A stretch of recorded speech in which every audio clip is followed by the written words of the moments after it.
নমস্কাৰ। আজিৰ ভিডিঅ'ত আমি কোচ ৰাজবংশৰ বিষয়ে আলোচনা কৰিম। কোচ ৰাজবংশ বা যাক ইংৰাজীত কোচ ডাইনেষ্টি বুলিও কোৱা হয়। কি আছিল কোচ ৰাজবংশ, ক'ত প্ৰতিষ্ঠা কৰা হৈছিল ইত্যাদি কথা আলোচনা কৰা হ'ব। কোন কোন তেওঁলোকৰ প্ৰখ্যাত শাসক আছিল আৰু তেওঁলোকৰ অৱদান কি, সেইখিনি কথাকো আজিৰ ভিডিঅ'ত সাঙুৰি লোৱা হ'ব। আচ্ছা, কোচ ৰাজবংশ অসম, উত্তৰ বংগ তথা আজিৰ যি বাংলাদেশ, সেই বাংলাদেশৰ কিছু অংশত ৰাজত্ব কৰা এক গুৰুত্বপূৰ্ণ ৰাজবংশ আছিল। 16শ শতিকাৰ পৰা 18শ শতিকালৈকে পূব ভাৰতত তেওঁলোকৰ বিশেষ প্ৰভাৱ আছিল আৰু এইখিনি অঞ্চলৰ ৰাজনীতি, সংস্কৃতি আৰু সমাজ গঠনত কোচ ৰাজবংশই এক বিশেষ ভূমিকা পালন কৰিছিল। কোচ ৰাজবংশ যিজনে প্ৰতিষ্ঠা কৰিছিল তেখেতৰ নাম হ'ল বিশ্বসিংহ। তেওঁ প্ৰায় 1515 চনত এই ৰাজ্য প্ৰতিষ্ঠা কৰে আৰু এই ৰাজ্য প্ৰতিষ্ঠা কৰা ক'ত কৰিছিল? আজিৰ কোকৰাঝাৰ জিলাত, মানে পশ্চিম অসমৰ কোকৰাঝাৰ জিলাৰ এক অঞ্চলত এই ৰাজ্য প্ৰতিষ্ঠা কৰা হৈছিল কোচ ৰাজবংশ। কোচ শাসকসকল মূলতঃ জনজাতীয় আছিল, যদিও পৰৱৰ্তী সময়ত তেওঁলোকে হিন্দু ধৰ্ম গ্ৰহণ কৰে। বিশ্বসিংহ মানে প্ৰতিষ্ঠাতাই বহুতো সৰু সৰু ৰাজ্য একত্ৰিত কৰে আৰু জনগোষ্ঠীৰ লোকক একত্ৰিত কৰি এক শক্তিশালী ৰাজ্য গঢ়ি তোলে। মনত ৰাখিব, বিশ্বসিংহই 1515 চনত কোচ ৰাজবংশ প্ৰতিষ্ঠা কৰিছিল। কোচ ৰাজবংশৰ উল্লেখযোগ্য শাসক কোন? উল্লেখযোগ্য শাসকসকল হ'ল বিশ্বসিংহ।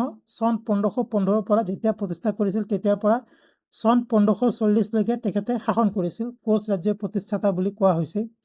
কেন্দ্ৰীভূত শাসনৰ ব্যৱস্থাৰ ভেটি তেখেতে স্থাপন কৰে আৰু কোচ ৰাজ্যৰ ৰাজধানী ক'ত আছিল? কোচবিহাৰ। আজিৰ তাৰিখত উত্তৰ বংগৰ এখন চহৰ কোচবিহাৰ, তাত কোচ ৰাজবংশৰ ৰাজধানী আছিল।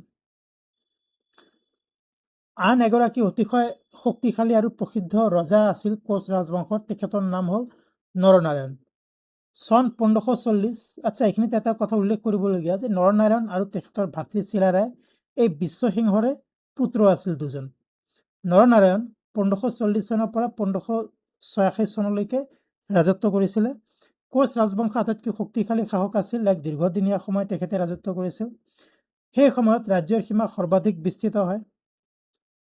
নৰনাৰায়ণ শিক্ষা, সাহিত্য আৰু ধৰ্মৰ বিকাশত বিশেষ গুৰুত্ব দিয়ে আৰু আমাৰ অসমৰ মহান বৈষ্ণৱ সাধক শ্ৰীমন্ত শংকৰদেৱ আৰু শ্ৰীমন্ত মাধৱদেৱকো নৰনাৰায়ণে পৃষ্ঠপোষকতা কৰিছিল। আৰু মধুপুৰ সত্ৰৰ কথা আপোনালোকে বহুতেই জানে।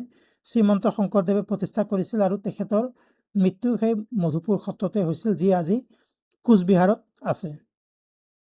উল্লেখযোগ্য সেনাপতি কোন কোচ ৰাজ্যৰ? সেয়া হ'ল বীৰ চিলাৰায়।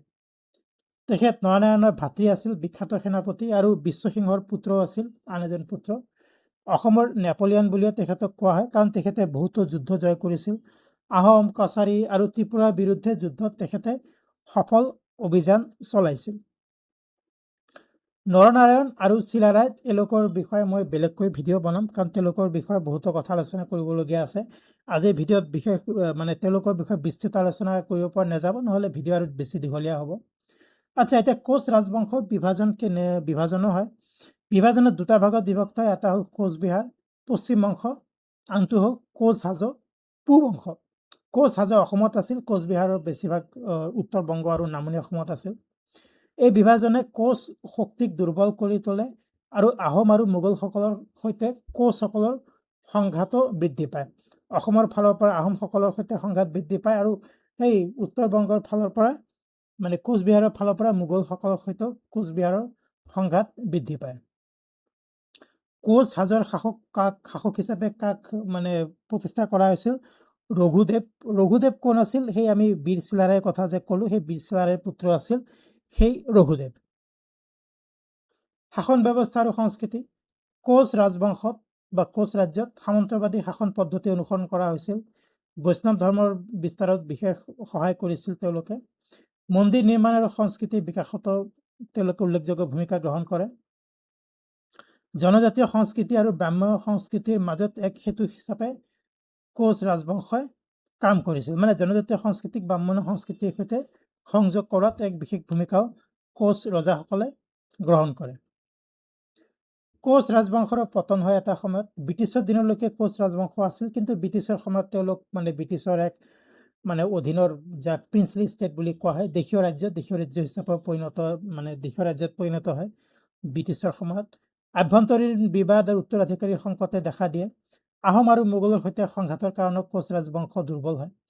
18শ শতিকাৰ ভিতৰত কোচ ৰাজবংশৰ শক্তি বহু পৰিমাণে হ্ৰাস পায় আৰু পিছত কোচবিহাৰ ব্ৰিটিছৰ অধীনৰ এক দেশীয় ৰাজ্য হিচাপে পৰিণত হয়। দেশীয় ৰাজ্য মানে কি প্ৰিন্সলি ষ্টেট বুলিও কোৱা হয় ইংৰাজীত।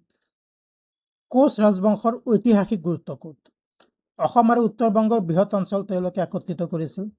অসমৰ ৰাজনৈতিক ইতিহাসত এক নতুন অধ্যায় আৰম্ভ কৰিছিল আৰু অসমৰ সংস্কৃতি আৰু শাসনত তেওঁলোকে স্থায়ী প্ৰভাৱ পেলাবলৈ সক্ষম হৈছিল। গতিকে বন্ধুসকল, এইখিনি আছিলে কোচ ৰাজবংশৰ বিষয়ে আলোচনা কৰিলোঁ। অতি থুলমূলকৈ আলোচনা কৰা হ'ল আজি, বিশেষ বিস্তৃতভাৱে আলোচনা কৰা হোৱা নাই। আৰু কোচ ৰজা নৰনাৰায়ণ আৰু তেখেতৰ ভাতৃ চিলাৰায়ৰ বিষয়ে মই বেলেগকৈ আন দুটা ভিডিঅ' বনাম। তেওঁলোকৰ বিষয়ে আলোচনা কৰিবলগীয়া বহুত কথা আছে। এক বিশেষ ভূমিকা কোচ ৰাজবংশই সেই সময়ত গ্ৰহণ কৰিছিল।